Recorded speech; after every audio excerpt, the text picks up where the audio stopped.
Oi pessoal, tudo bem? Hoje a gente vai estar falando sobre um tema que às vezes era um pouco de dúvida, né? Que é justamente referente a escalas, né? Escalas de ampliação e de redução, né? Que são muito aplicadas aí aos desenhos, né? Os desenhos técnicos, né? Bom, primeiro ponto, né? A escala ela tem como base justamente manter a proporção do elemento real em relação ao elemento representado, né? Ou seja, o elemento desenho. Né? Então, quando você tem um desenho que ele está na mesma ordem de grandeza, ou seja, a gente indica que ele está na escala normal, né? Ou seja, na escala 1:1. O que significa essa escala 1:1? Que a cada 1 milímetro do desenho representa 1 milímetro da peça. Né? Isso aí a gente falando referente à parte mecânica, né? Com base na unidade de milímetros. Né? Então, a cada 1 milímetro do desenho, a gente tem 1 milímetro da peça. Ou seja, a gente tem aqui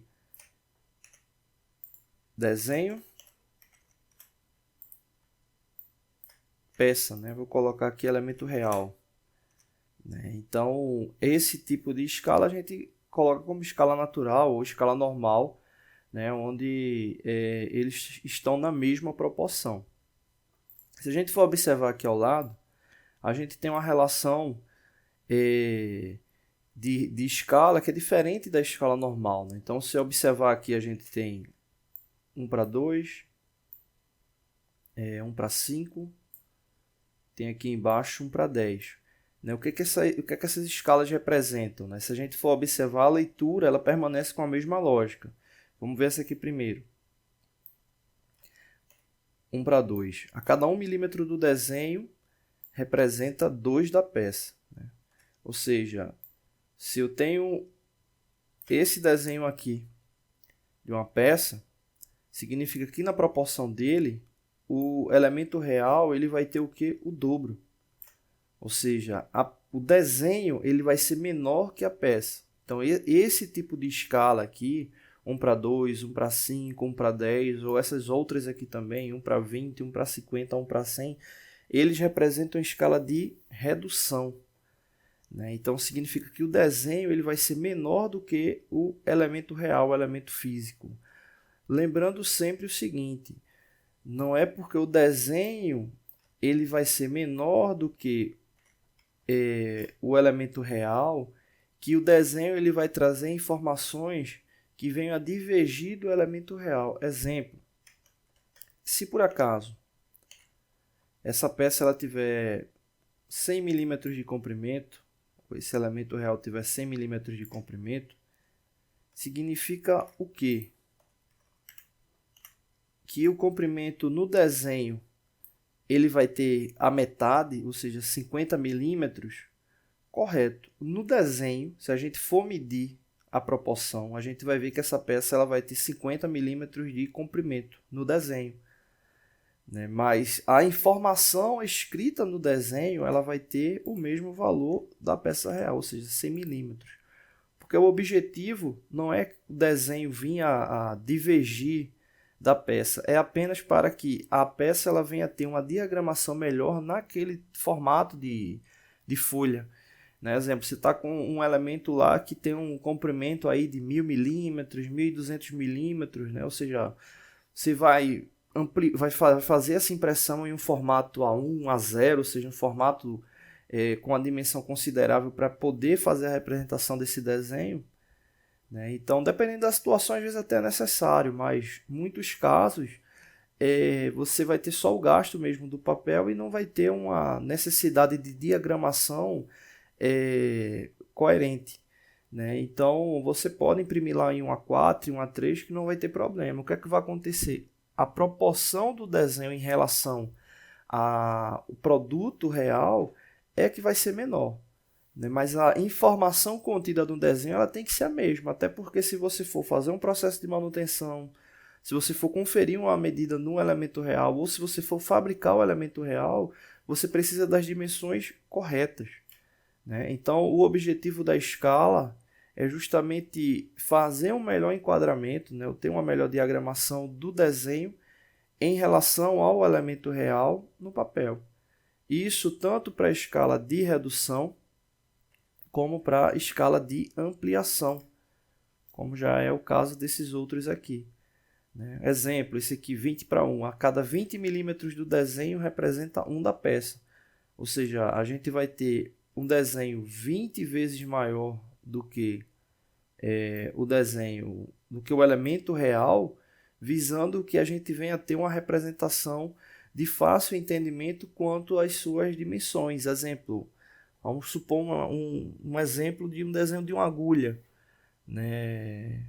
E aí você, poxa, a peça é muito pequena para fazer a representação dela.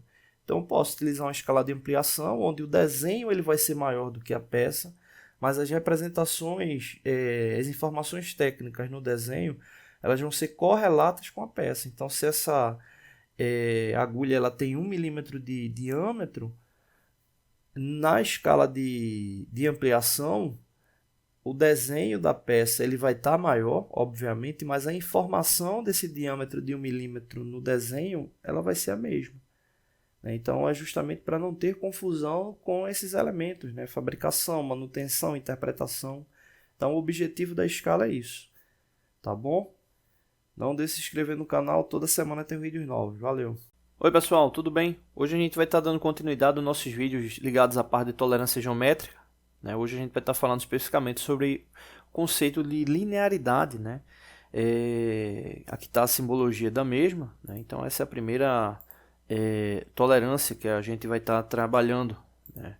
Que é justamente essa simbologia aqui, na verdade essa aqui. Bom, estou aqui com dois exemplos, né, para a gente identificar, né, como é que funciona esse conceito. Né?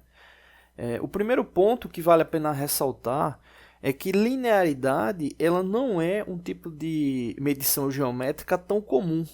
Por quê? Porque ele é limitado à questão de uma análise linear, né? Ou seja, em um único segmento linear. Né? Então, eu me lembro de um aluno uma vez perguntando, poxa, eu nunca vi nenhuma medição aplicável de linearidade. Existe condição aplicável, né? Parte de indústria automotiva, às vezes, para se ter a questão, para não ficar tão complexo o processo de medição para alguns pontos que não necessitam, né, é comum utilizar linearidade no processo de medição, né, normalmente medição tridimensional. Né? Então, assim, é um tipo de medição que ele não é tão comum, né, mas ele existe e tem aplicação. Né? Então, vamos observar aqui o conceito. Bom, esse primeiro exemplo aqui. Aqui a gente tem a tolerância indicada e aqui o valor possível, né, para ele de tolerância. Né? Então aqui a tolerância pela simbologia a gente já sabe que é linearidade. Né? Tem algumas referências, né, que chamam de retilineidade, né? Mas pelo menos nas bibliografias eu encontro mais linearidade. Né? Então aí está a simbologia e aqui está o valor da tolerância. Né? Aqui está o valor da tolerância. Então entenda o seguinte. Se a gente tem como base essa linha aqui do elemento, né? Vamos até supor que seja um elemento cilíndrico mesmo. Né? Vamos supor que seja um elemento cilíndrico. Né? Vamos supor que seja um elemento cilíndrico e eu estou querendo observar só um segmento. Vou marcar aqui esse segmento aqui vermelho. Ou seja, eu estou querendo só verificar esse segmento da peça. Né? Quando eu digo segmento, apenas essa linha mesmo, né? Ou seja, vendo essa linearidade desse ponto, né? Ou dessa extensão. Né? Então, o que acontece? Esse segmento, né? Vou marcar aqui de vermelho também, esse segmento ele não vai poder oscilar mais do que 2 centésimos. Né? Levando em consideração que situação, né? Ou seja, se a gente levar em consideração o campo ideal, né? Se a gente for supor essa linha vermelha como um campo ideal, um campo imaginário ideal, ou seja, com uma linearidade perfeita, né? Ou seja, sem oscilação nem para mais nem para menos, né? Então a gente leva em consideração que se a gente for fazer uma análise por pontos, né? Ou seja, se eu tocar nesse ponto, se eu tocar nesse segundo ponto, nesse terceiro e assim sucessivamente, todos esses pontos eles vão ter matematicamente a mesma distância, né? Então, se essa linha ideal ela tiver como referência 0, todos esses pontos eles não vão poder oscilar mais do que 0, né? Ou seja, não vai ter oscilação, né? Então, isso levando em consideração um caráter ideal, perfeito, né? Então, só que nesse caso aqui é permitido, ou seja, tem uma tolerância referente. E essa referência é de quanto? É de justamente 2 centésimos. Eu vou colocar aqui de azul, vou colocar aqui maior. Pronto, está aqui. Essa variação é de no máximo 2 centésimos, levando em consideração o quê? O campo em torno dessa linha ideal, né? Então, essa variação ela não vai poder ser mais do que 2 centésimos, né? Agora, só que entenda, ele não é mais ou menos 2 centésimos. A variação é de 2 centésimos em cima desse campo, né? Ou seja, se a gente tiver, vamos supor aqui o seguinte, supondo que aqui seja esse ponto que eu vou marcar aqui de vermelho, ele seja esse ponto ideal, né? Então, essa variação ela não vai poder ser maior do que 2 centésimos, né? Ela não vai poder ser maior do que 2 centésimos. Então, ela pode ter oscilação, mas ela não vai poder passar desse campo ideal de 2 centésimos. Aí pergunta, você pode fazer, poxa, como é que eu vou fazer esse tipo de medição? Normalmente, esse tipo de medição, você pode estar levando em consideração relógio apalpador, né? Relógio comparador já é um pouco mais difícil, mas você pode estar observando com relógio apalpador, ou você pode fazer o mais comum, seria justamente com uma máquina de medição tridimensional, né? Podendo ser lá uma MMC, uma máquina de medir por coordenada, ou até mesmo um braço de escaneamento, né? Dependendo do tipo de precisão. Normalmente o braço de escaneamento ele não tem uma precisão tão elevada, né? Ele te dá uma flexibilidade no processo alta, né? Mais exemplo, 2 centésimos, às vezes ele não consegue medir por causa da confiabilidade, mas ele te dá uma boa relação dependendo da tolerância, né? Então, esse campo linear ele vai tomar como base isso, né? Ou seja, ele não vai poder ter essa oscilação, né? Ou melhor, ele vai poder ter essa oscilação, mas desde que não ultrapasse 2 centésimos, né? E aí detalhe interessante, né? Aqui eu marquei ele como circular, mas eu estou observando ele apenas em um plano, em um único vetor, né? Ou seja, em um único eixo, né? Ou seja, para cima ou para baixo, ele não vai poder ultrapassar esse campo, né? E aí eu estou fazendo essa ponte justamente para esse segundo exemplo aqui.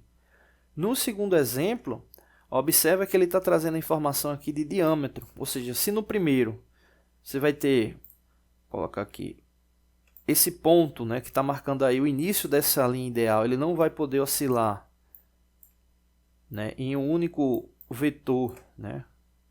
Esse campo de 2 centésimos, aqui, nesse daqui que é possível, que está com a informação de diâmetro, já é diferente, ou seja, ele vai poder oscilar em sentidos diferentes, mas desde que dentro de um campo circular de 2 centésimos ele não ultrapasse esse campo, né? Então essa daqui ela te dá possibilidades de sentidos diferentes, mas ainda fica restringido a apenas 2 centésimos, né, de variação, né? Então veja que a tolerância geométrica ela traz essas peculiaridades e justamente torna o processo de medição mais complexo, mas isso visando garantir a integridade do processo, do mecanismo e, consequentemente, o mecanismo dentro de especificações, ele vai estar atendendo normas de segurança e garantir fluxo produtivo, além do que a segurança, né, de quem vai estar utilizando.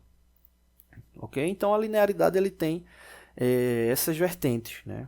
Analisando o campo linear, né, podendo ter uma variação apenas em um eixo, né, que foi esse exemplo que a gente viu aqui inicialmente, e podendo ter variações, né, no caso circular, se ele vier com a indicação de diâmetro. Tá bom? Não deixe de se inscrever no canal, toda semana tem vídeos novos. Valeu! Oi pessoal, tudo bem? Hoje a gente vai dar continuidade às aulas da parte de tolerância geométrica. Hoje a gente vai falar especificamente sobre a tolerância de circularidade. A gente já falou sobre as tolerâncias de linearidade e planicidade, né? as peculiaridades que as duas possuem, né? A linearidade, ela trabalha com a propagação apenas em um único vetor linear, né? Com base na propagação da superfície geométrica analisada, né? Ou da linha analisada naquela superfície. E a planicidade, ela trabalha com a propagação, né? Então ela trabalha com toda aquela relação bidimensional do plano onde se está analisando. A circularidade, ela é similar à linearidade. Ela trabalha com a mesma característica, só que em um contorno circular, né? A propagação da circularidade é justamente a cilindricidade, que é o que a gente vai estar vendo na próxima aula. Então, no caso da circularidade, a gente vai tomar como base um contorno em um segmento circular, né? Então, esse contorno ele vai ser definido justamente em um ponto específico daquele segmento, né? A cilindricidade, ela já leva em consideração a propagação daquele contorno, né? Então, assim como a linearidade ela não é tão comum de ser utilizada, a circularidade ela também não é tão comum de ser utilizada, levando em consideração que ela leva apenas esse segmento circular. Mas ela é necessária em alguns casos, principalmente quando se tem superfícies complexas, né? Ou melhor, né? Você tem a junção de várias superfícies complexas em um elemento mecânico e muitos desses elementos são cilindros. Então, para diminuir o nível de análise, né, e se manter uma propagação ainda considerável, se leva em consideração a circularidade, né? Então, a circularidade ela toma como base esse segmento circular, o qual, exemplo, vamos supor que a gente queira ver, supondo que esse cilindro aqui, a gente vai pegar um segmento dele e a circularidade analisada seja de 0,05.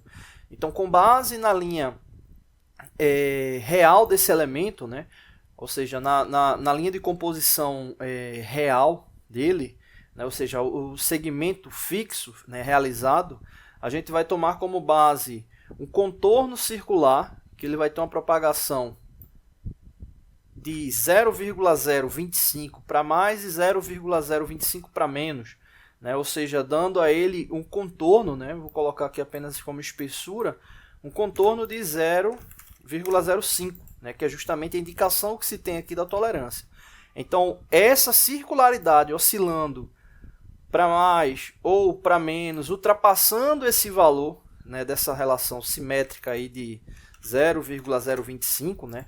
Ou seja, a metade desse valor para mais ou para menos, né? Somando os dois campos vai dar 0,05. Então, ultrapassando esses valores, a tolerância ela vai ser considerada, ou melhor, né? A medida real ela vai ser considerada errada com base na tolerância indicada, né? Então, se você tem, exemplo, um segmento circular, né? E esse segmento circular, ao analisar a circularidade dele, os pontos de medição, vamos considerar aqui 4 pontos de medição, tomou como base um ponto 0, né? Um ponto 0, e aí a propagação para os demais pontos, para o ponto 1, para o ponto 2 e para o ponto 3, vamos supor que no ponto 1 o valor deu 0,01, né? Vou colocar aí positivo. O 2, 0,015, né, positivo também. E o terceiro ele teve uma depressão, vamos colocar aí, de menos 0,04, né? Ou seja, ele ultrapassa o limite, né? Ele ultrapassa o limite, então aqui a gente tem como uma indicação errada, né? Ele ultrapassa esse limite justamente porque ele leva em consideração a questão da simetria, né? Então, contra os outros valores ficam ok, né? Esse valor ele ultrapassa esse limite da simetria, já que a gente leva em consideração essa propagação para mais e para menos.